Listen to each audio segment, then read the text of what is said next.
সকাল থেকে উঠে আজকে একটু মনটা খারাপ ছিল, ভাবছিলাম যে চলে যেতে হবে। তো তারপরে তোমাদের দাদাভাই যখন উঠলো ঘুম থেকে, উঠে বলছে আজকে যেতে হবে না, কালকে যাবে। তো যাক, মনটা তখন একটু ভালো হলো। আর তো ওরা সবাই ঘুমাচ্ছে, তো আমি উঠে একটুখানি খেয়ে নিলাম নাস্তার প্যাকেট। তো বাইরে দেখছো হালকা মোটামুটি ওয়েদার আজকে একটু ভালোই ছিল অন্যান্য দিনের থেকে। তো এদিকে দেখো আমি আমের চাটনি করব বলে আম কাটতে বসেছি, আর আমার ছেলে ভিডিও করছে। তো আমি সেটা যখন ভিডিও অ্যাড করতে গেলাম তখন দেখছি ও হাতে ফোন নিয়েছিল, ওই ওর দিকে তাকিয়েছি কিন্তু বুঝতে পারিনি।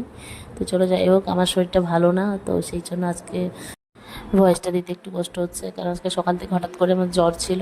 তো জ্বরের ওষুধ খেয়েই আজকে মানে আমি কাটিয়েছি সকালটা, কারণ নাহলে আমি কোনো কাজই করতে পারছিলাম না। তো আমগুলো দেখছো, আমটা তোমাদের দাদাভাই নিয়ে এসেছিলো কাঁচা মিঠা আম, তো বলছে চাটনি করো খাবে। তো ওখানে আমি একা থাকি মোটামুটি, মাঝে মধ্যে যখন মন চায় একটু রান্নাবাড়ি করি, না হলে হঠাৎ সিম্পলি রান্না করি, মা ছেলে খাবো তাই। আর এখানে আসলে তোমাদের দাদাভাই বাজার টাজার করে, তো সেই জন্য মানে এখানে একটু রান্নাবাড়ি আমার করা হয়, আর এখানে আসলে খাওয়া দাওয়াটা একটু ঠিকঠাকভাবে হয় আর কি। আমি ভাবলাম কিছুটা রান্না এগিয়ে রাখি।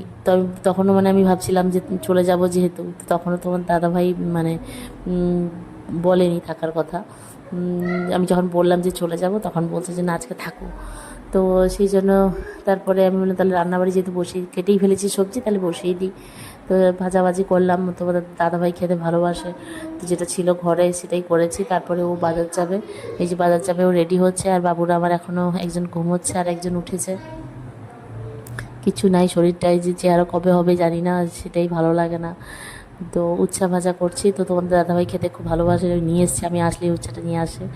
তো চলো, যাই হোক, বাজার থেকে চলে এসছে, বাজার থেকে কী কী নিয়ে এসছে দেখে নাও। মিষ্টি কুমড়ার শাক আমার তো খুবই ভালো লাগে, আর সেই কচুরলতি, সেই যে কচুরলতি খেয়েছি, তারপর আর আবার খাওয়া হয়নি, কারণ আমি তো নিয়ে আসি না একার জন্য। এই তোমাদের দাদাভাই নিয়ে এসছে, মাছ নিয়ে এসছে, এটা দেখছো, এটা হচ্ছে শুকনা চাপা মাছ, মানে পুঁটি মাছটাকে ওই হাঁড়ির মধ্যে জাবি টাবি কী টাইপের বানায়, যাই হোক ওটাকেই বলে চাপা। আর নিয়ে এসছে কচুর শাক, কচুর শাক মানে কচু, এই যে এটা দিচ্ছি, এটাও শাক হিসাবে খাওয়া যায়।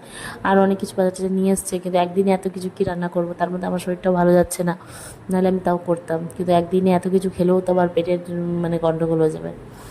তো চলো, যাই হোক, আমার মোটামুটি এদিকে চাকুতে কাটতে গেলে আমার অনেক টাইম লাগে, তাই সবজিগুলো আমি বটিতে কেটে নিয়ে এসেছি।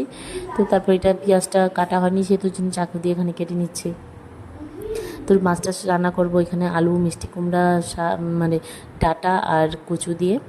তো এত গরম লাগছে, চুলেরও মানে স্পা করে এসেছিলাম, তাও চুলের অবস্থা কী হয়েছে, তাই ভাবলাম একটু হেয়ারবিন দিয়ে চুলটা ছাড়ি, নাহলে তো গরমে ঠেকাও যাচ্ছে না। এই যে আমার আর একজন গোলুমলু, নামটাই থেকে গেছে গোলুমলু, চেহারাটাই চলে গেছে। তো এখানে রান্নাবাড়ি কী করেছি দেখে নাও, শাক ভাজা, মিষ্টি মানে সরি পটল ভাজা, উচ্ছা ভাজা, কাঁকরোল ভাজা। তোমাদের দাদাভাই একবার ভাত খেয়ে নিয়েছে, তাই আগে দিয়ে দিয়েছি, কারণ ঠান্ডা হলে ভালো লাগে না। আর এদিকে মাছের ঝোল। তো আমি বাড়ি থেকে আসার সময় ক্রিম আনতে ভুলে গেছিলাম, তো তখন খাওয়াটা আমি ছেলেদেরকেই দিয়েছিলাম, আমরা পরে খেয়েছি, তোমাদের দাদাভাই আসেনি। তো আমি মোটামুটি স্নান করে ক্রিম টিমগুলো মেখে নিই, যেহেতু ক্রিম আনিনি, তাই তোমাদের দাদাভাই গার্নিয়ার ক্রিমের সাথে একটু অলিভ অয়েল মেখে দিয়েছি, নাহলে পুরো ড্রাই হয়ে থাকে। আর একটা কথা বলি, আমার অ্যাকাউন্টের এখন যে পরিস্থিতি, এর আগেও ভিডিও বলেছি যে টোটালি ভিউ কমে গেছে, হয় না হয় আমার কিছুই জানা নেই, এই বিষয়ে আমার কোনো নলেজই নেই, তাও আমি ভিডিও দিচ্ছি, আমি চেষ্টা করছি যাতে মোটামুটি ঠিক হয়। তো তার জন্য সম্পূর্ণ তোমাদেরই হাতে, সেটা তোমরা যত ভিডিও দেখবে আমার, তত আমার অ্যাকাউন্টের রিচ বাড়বে। আমার অ্যাকাউন্টের রিচ হঠাৎ করে মানে কি বলবো, পুরো ডাউন হয়ে গেছে, আমি যার কারণেই ভিউজটা কমে গেছে। তো সেই জন্য তোমাদের হেল্পের দরকার, কারণ তোমরাই আমাকে এত দূর নিয়ে এসছো, কারণ আমার যেখানে কোনো আশা ছিল না, সেই জায়গায় তোমরা আমার পাশে থেকে